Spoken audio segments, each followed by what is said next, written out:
Hello வணக்கம். இது உங்கள் சிவி ஜோன். சொல்லரும் எப்படி இருக்கீங்க? இப்போ பார்த்தீங்கன்னா ஒரு சம்பவம், அதாவது கடைசி நிமிஷம் அந்த பிக் பாஸ் விட்டு வெளியே வந்தாச்சு கனி. ஸோ கனி வந்து அந்த ஸ்டேஜில் இருக்காங்க. அவங்களுக்கு ஒரு சூப்பரான பயண வீடியோ போகிறாங்க. ரொம்ப அழகான ஒரு பயண வீடியோ, சூப்பராக இருந்துச்சு, ரசிக்கப்படியாக இருந்துச்சு. எஃப்ஜேக்கு அடுத்தபடியாக எனக்கு கனியோட பயண வீடியோ ரொம்ப பிடிச்சிருந்தது.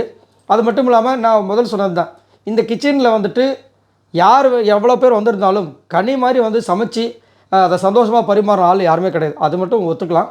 மற்றபடி அவங்களுக்கு வந்துட்டு விஜய் பார்வதி மேலே அந்த வெஞ்சன்ஸ் எல்லாமே அதெல்லாம் வந்து கண்டிப்பாக இருக்குது. அது மட்டும் இல்லாமல் ஒரு 2-3 வாரத்துக்கு முன்னாடி பிளான் போட்டாங்க. விஜய் பார்வதி இன்றைக்கி வெளியே போகும்போது நம்மளாம் எப்படி இருக்கணும், இப்படி சிரிக்கணும் அப்படி சிரிக்கணும்னு. விக்ரம், கனி, எஃப்ஜே, வியானா கம்மன் தான் உட்காந்துருந்தாங்க. பட் அங்கே இருந்தாங்க. பட் இப்போ பார்த்து அந்த பிளான் போட்ட 3 பேரும் காலி. இப்போ விக்ரம் மட்டும் தான் இருக்கார் உள்ள. பார்க்கலாம் என்ன நடக்குதுன்ட்டு. அது மட்டும் இல்லாமல் அவருக்கு ஓட்டு ரொம்ப கம்மியாக தான் இருக்குது. இந்த இதை நெக்ஸ்ட் வீக் வந்து எப்படி 2 பேர் தூக்குவாங்க, என்ன நடக்க போகுதுன்னு தெரியல. சரி, இப்போ என்னென்னா அவங்க வந்து ஸ்டேஜில் நின்ட்டாங்க. அதுக்கப்புறம் எப்படி இருந்துச்சுன்னு சொல்லிட்டு அந்த எக்ஸ்பீரியன்ஸ்லாம் கேட்டாங்க. அதுக்கப்புறமா உங்கள் ஃப்ரெண்ட்ஸை பார்க்கலாமா வேண்டாமா? இல்லை பார்க்கலாம் சார், தம்பிங்களாம் பார்க்கணும். சபரியில் செம்மையாக எழுதார். எனக்கு ரொம்ப கஷ்டமாக இருந்தது. ஏன்னா உண்மையாகவே ஒரு பாசம் வச்ச ஒரு மனிதர்.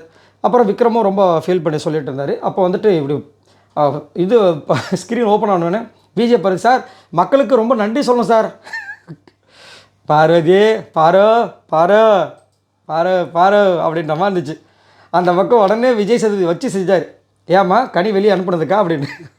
சார் சார் சார் அப்படி பாரு, உடனே கனி கண்டுபிடிச்சிட்டாங்க. பாரு பாரு ஓகே பாரு அப்படின்னு. ஏன்னா இதைத்தான் வந்து நேற்றே சொன்னார். பார்வதி, உங்களுக்கு எல்லாமே புரியும், எல்லாமே தெரியும், தெரிஞ்சு நீங்கள் வாதாடினீங்கன்னா நீங்கள் தான் தோற்று போவீங்க அப்படின்னு ஒரு விஷயத்த சொல்லியிருப்பார். அதில் அவரே வந்து சொல்லிட்டார், உங்களுக்கு எல்லாமே அதனால தான் வந்துட்டு இங்கே அவங்க சொன்ன அடுத்த நிமிஷமே வந்துட்டு ஏன் கனி வெளியே போனதுக்கான்னாரு. ஏன்னா எப்போவுமே வந்துட்டு நேற்று சேவ் பண்ணாங்க இல்லையா, அப்போவே ஒரு நன்றி சொல்லிக்கணும். அப்போ சொல்லவே இல்லை, சைலண்ட்டாக முடிச்சிட்டாங்க. இன்றைக்கி கனியை ஸ்டேஜில் வச்சு சொன்னாங்க பாருங்க.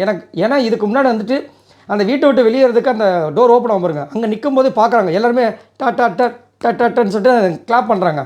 இந்த பக்கம் பார்க்குறாங்க விஜய் பார்வதி கை தட்டுறாங்களே. விஜய் பார்வதி, நான் எது கை தட்டுறேன், நான் போகணும் எவ்வளோ கனவு காண்டிருப்பீங்க, நாங்களாம் கனவே காணாமல் நீங்கள் வெளியே போவீங்கன்ற மாதிரி அவங்க பார்த்துருந்தாங்க. அவர் பார்த்துட்டு ஒரு அப்படியே லைட்டாக அப்படியே ஒரு சவுண்ட் கண்ணை மட்டும் சிமிட்டு கம்முன்னு போயிட்டாங்க.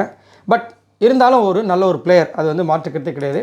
ஸோ பயங்கரமான ஒரு நாள் அது முடிஞ்ச உடனே பார்த்தீங்கன்னா அப்பா இன்றைக்கி என்னால் இந்த நாளை மறக்கவே முடியாது. நாங்கள் எதுக்கு அவங்க சொல்கிறாங்கன்னு நம்மளுக்கு தெரியும். உடனே வந்து திவ்யா ஆரம்பித்தாங்க. அப்படியே வந்து ஒரு பெரிய சண்டை தான் கொண்டு போச்சு. ஆனால் செம்மையாக போச்சு அப்பா. அதாவது இன்னொரு நாள், அதாவது நேற்று 2 எபிசோடு முடிச்சிட்டாங்க. காலையில் ஆரம்பிக்கும் போது கொஞ்சம் நிறைய கஷ்டங்களோட தான் ஆரம்பிச்சிது. அதுக்கப்புறமா ஒரு சண்டையில் முடிஞ்சுது சனிக்கிழமை எபிசோடு. திரும்ப ஞாயிற்றுக்கிழமை எபிசோடு நேற்று தான் ஆரம்பிச்சிதாங்க. அதில் ஆரம்பித்து அவங்கள வந்து துவைச்சாங்க. ஆனால் முடியும் போது ஃபினிஷிங் டச் பார்த்திங்கன்னா பார்வதிக்கு சரியான ஒரு ஜாக்பாட் மாதிரி ஒரு சம்பவம் நடந்து போச்சு, அவங்க நினச்ச மாதிரி. ரைட், இதை பற்றி உங்களோட கருத்துக்களை சொல்லுங்கள். பாய் நண்பர்களே.